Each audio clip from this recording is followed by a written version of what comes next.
Hello YouTube, it's me again, back with another video, and I'm doing some more Inktober stuff. I know I've been posting pretty much just Inktober on this channel. I'm so close to being done with these drawings, and I just wanted to be done so that I can move on and try working on some of the other projects that I want to do. I want to get back into telling you guys stories and telling you guys about my life. I have other videos. I want to talk about some of the weird things that I did as a kid, which, maybe it's a little bit cliche, but I think it'll be fun. So this, I don't remember the day. No, it was day 16. I remember now. And the prompt was fat. So I'm drawing one of my fat characters. And I don't really feel bad calling him fat, because he's also really mean. So as you may be able to tell by his, crazy expression, this guy is definitely a villain.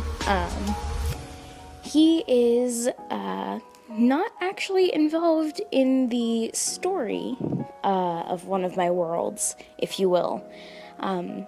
He comes before the story. So the parents of the main characters fought in a rebellion against this guy, and that is kind of the foundation for how the new kingdom and the new social system comes to be, because it's kind of reactionary from the actions of this guy.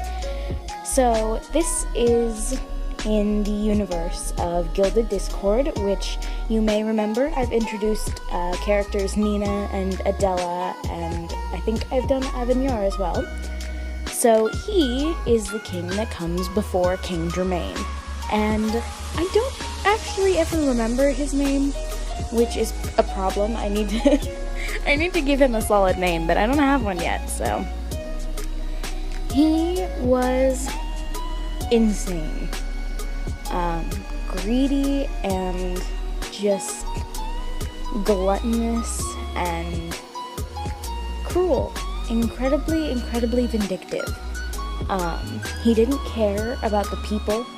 He just wanted the world on a silver platter, and he wanted it to be all for him.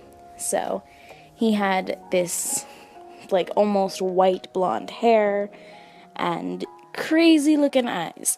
So this face was actually roughly inspired by one of the drawings that Draw with Jazza did in one of his character designs. It was one where he took a bunch of random letters and had his stream chat vote for adjectives or descriptors that started with those letters, and created a character, and it was a villainous alcoholic time traveler, and he made him look really crazy.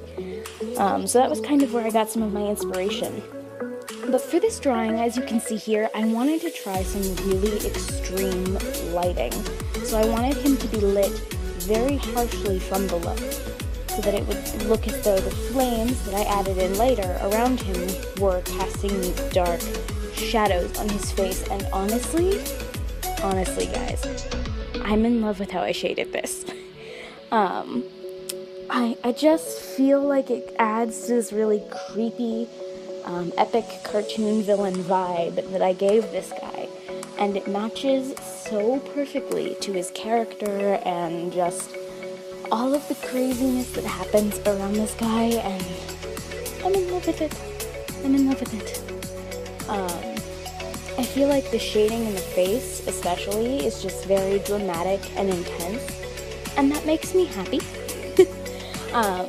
I went looking for some really stark lighting references, and found, I believe it was a picture of a woman where it had a really strong lighting from below, so I took that as kind of my reference, and looked at how the lighting would catch, especially on the eyes and around the eyelids and so on. So that was really interesting, and I have learned a lot, and I like it quite a bit.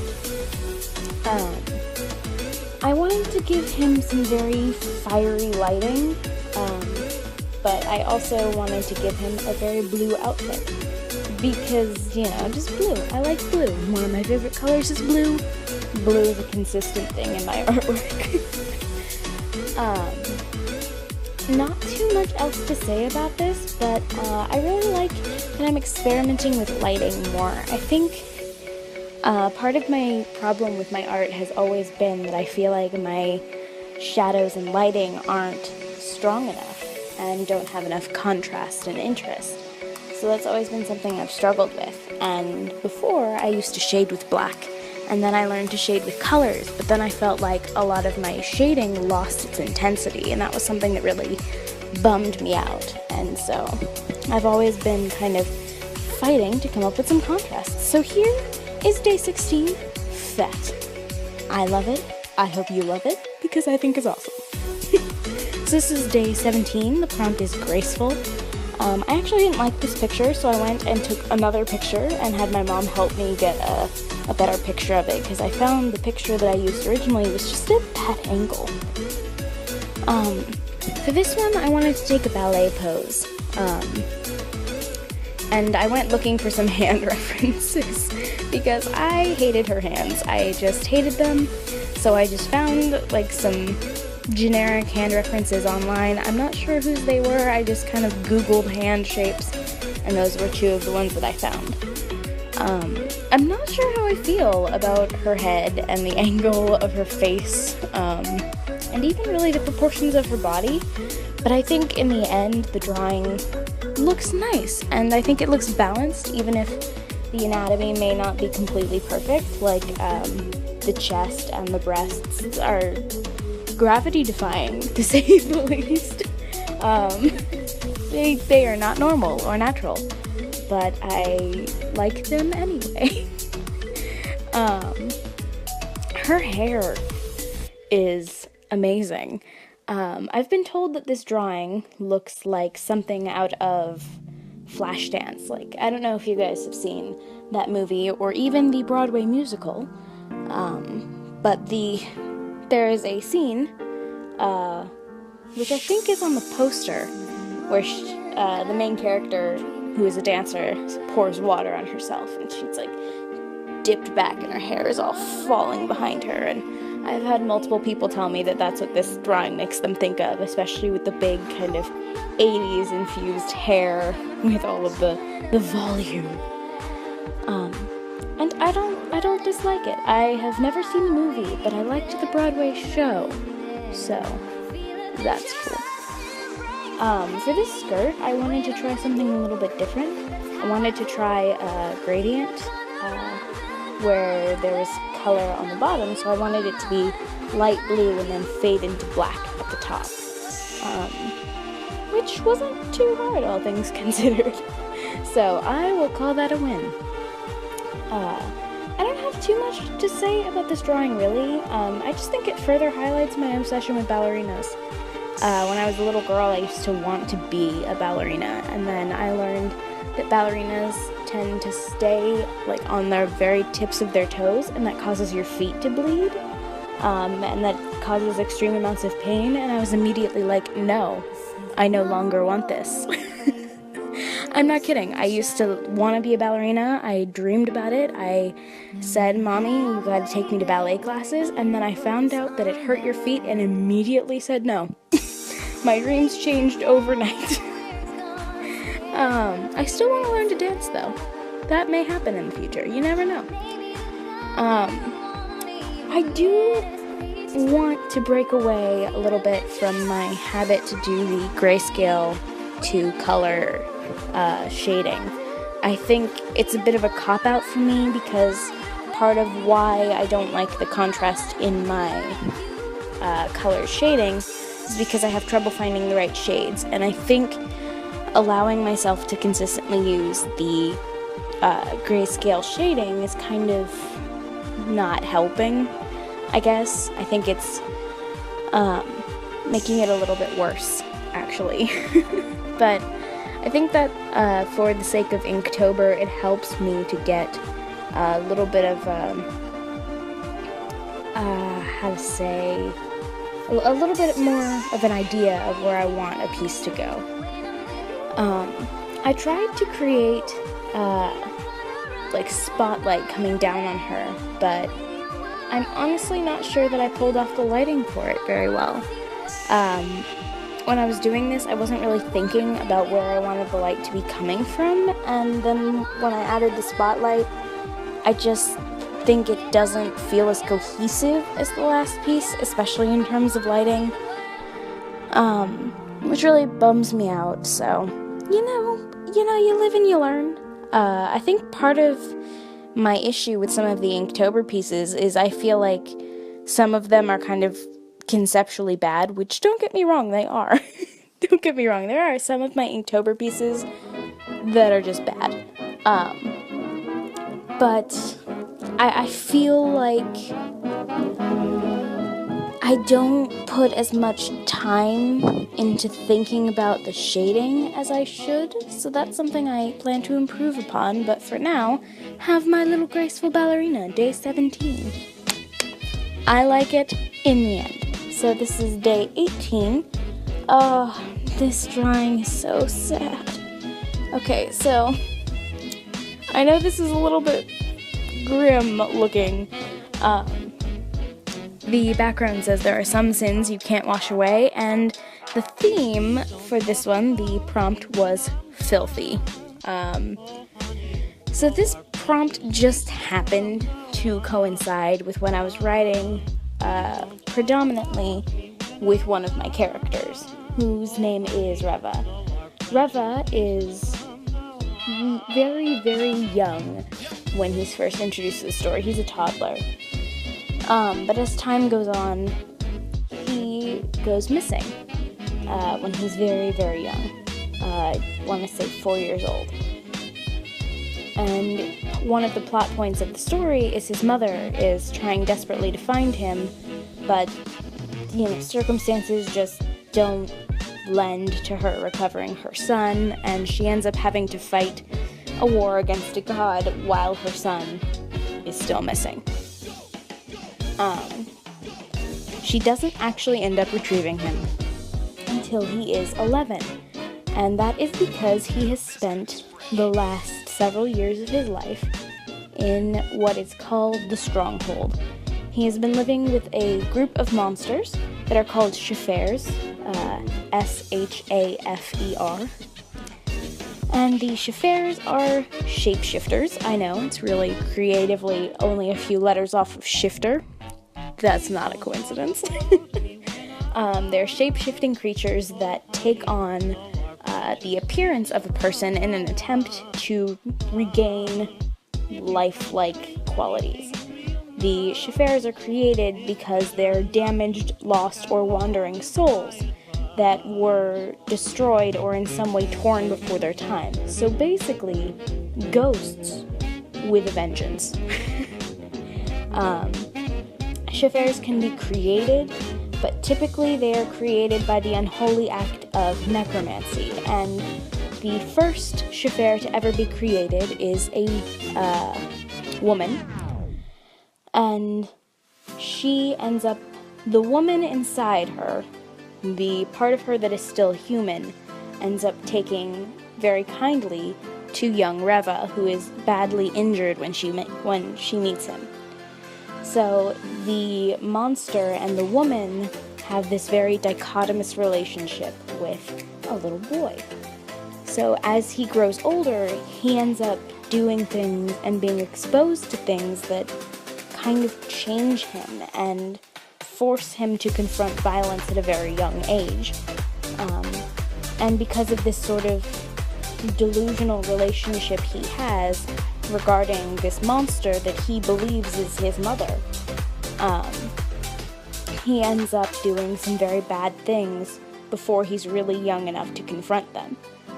And as he gets older and kind of tries to make amends for what he's done, he just feels sort of like the horrible things that he's done weigh heavily on him, and that he will never completely be rid of them. In part because the public, even after he becomes a knight and joins the knighthood, the public very much still sees him as a monster. So that's the sad story of my little baby Reva. His full name is actually Revander, but no one calls him that because it's long. And Reva is easier to write. So, Reva does actually end up having a fairly good life. He just has a lot of baggage to unpack. With this one, I did try to capture a little bit more of a sense of lighting, but I also wanted it to be very desaturated in tone. I wanted the drawing to have a very somber feel to match the sort of somber scene that it comes from. So I wanted to... The basis of this scene that I'm drawing is Reva on a battlefield following the death of one of his closest friends as an adult, and just all of the pain of his childhood as well as the addition of this new loss just weighing on him. So obviously that's not going to be a very bright, colorful scene. So I wanted there to be some sort of heavy lighting where his back is to the light, and I wanted some darker shadows. And I'm not sure that I really captured the dark shadows, but I do think I captured a pretty cool color aesthetic. I did end up going in after I added the bulk of the colors and just kind of made sure I tweaked all of the colors so that they had a cohesive feel. That's another thing I'm working on, is making my color palette seem cohesive and like they completely mesh. So you don't want to have, like, I'm trying to think of two really clashing color palettes, and I can't off the top of my head. But you know what I mean. You know what I mean. You guys know what I mean. So for this one, I kind of have this yellowy brown palette with accents of red in the background. So, fun facts about Reva. Reva's eyes are naturally green, but because of his exposure to fair magic, they have become incredibly dark, to the point that most people assume his natural eye color is brown, when in fact it is green. And when the fair magic is out of his system, they return to their normal green state. But because he will never be completely rid of the magic in his system, he will always have what appears to be brown eyes. But genetically, they're green. Fun facts with Gabby. I tried to draw this little, castle in the background, and it ends up being completely covered up. I added a really, lazy, haphazard tree that you can see me working on now. I don't like this tree. As a matter of fact, I kind of hate this tree. And I hated it while I was making it. I don't know why I stuck with this tree. I think it's terrible. And then I went and copied this tree a lot. So not only is there a tree that I really don't like, but there's a lot of it. I wanted to capture the aesthetic of a forest all around him by having various tiny trees and fading them into the background to create the illusion of distance and a really overcast, foggy sky. And I ended up completely covering up this little tiny castle, which is a shame because I kind of like the castle. I wanted to add a very misty aesthetic around him as well. So I went in and added some mist around him to catch some of the light and tweaked the colors before coming up with my final piece, which should be up any moment now. So with that, I want you guys to like and subscribe and turn on the little notification bell. You have a good morning, evening, afternoon, nighttime, time of day. I'll catch you guys in the next video.